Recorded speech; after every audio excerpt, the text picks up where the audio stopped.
Hey everyone, my name is Nick Hollander. Currently I'm in Lacey, Washington on the beautiful St. Martin's University campus where I attend school. This is my first year, so it's an amazing opportunity. I'm also one of the leaders over at Capital Christian Center. I love doing worship, but I just want to take a second and talk about the gospel of Jesus Christ. Matthew, Mark, Luke, and John have the shirt Apparel with a Purpose on. Super comfortable, super soft, love wearing it. But it's besides the point.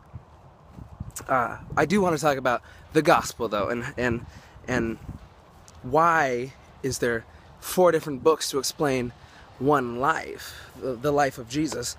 Now, the importance of the gospel in the story of Jesus Christ is definitely the fact that he loves us, the fact that God's love is so full and so amazing that he was willing to sacrifice his only son, that Jesus was willing to be sacrificed and be tortured and tormented in one of the most awful ways imaginable.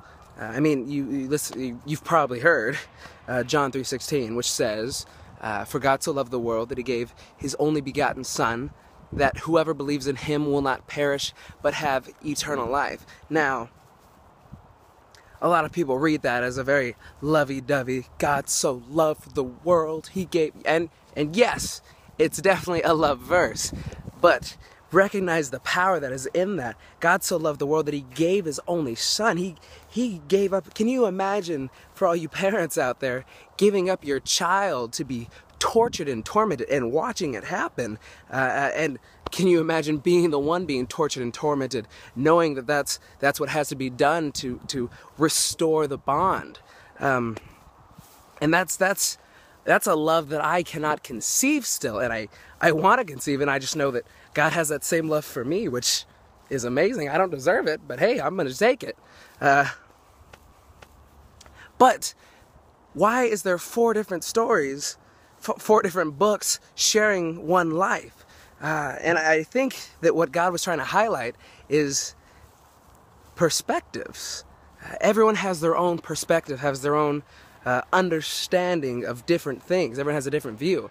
I mean, if you look at, like I said earlier, John 3:16, that verse is, I mean, God so loved the world. You don't see that statement in any of the other chapters. That's specific to John 3:16.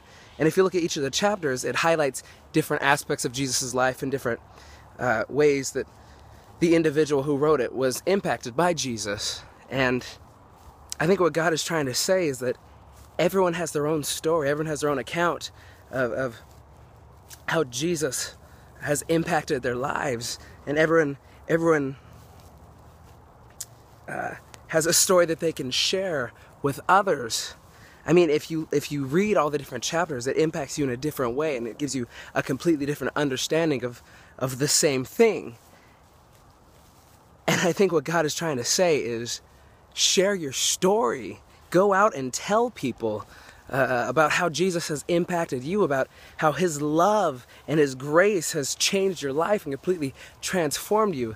And the cool thing is, it isn't our job to bring people to salvation. It isn't our job to save people. That's God's job. But you know what is our job? You know what we are supposed to do? Is tell people about Christ. And what is the most personable way to do that is to share your story. Share how God has impacted you, how he has changed your life. So I just want to encourage you to go out and share your story. Share how God has saved your life. And a great way to do that is with the Apparel with a Purpose. It's a great conversation starter. I mean, right now, this just started a conversation. But, like I said, go out, share your story. You have a story. God has impacted you. Be blessed, and hopefully I will see you guys with these shirts on. All right, bye. Thank you.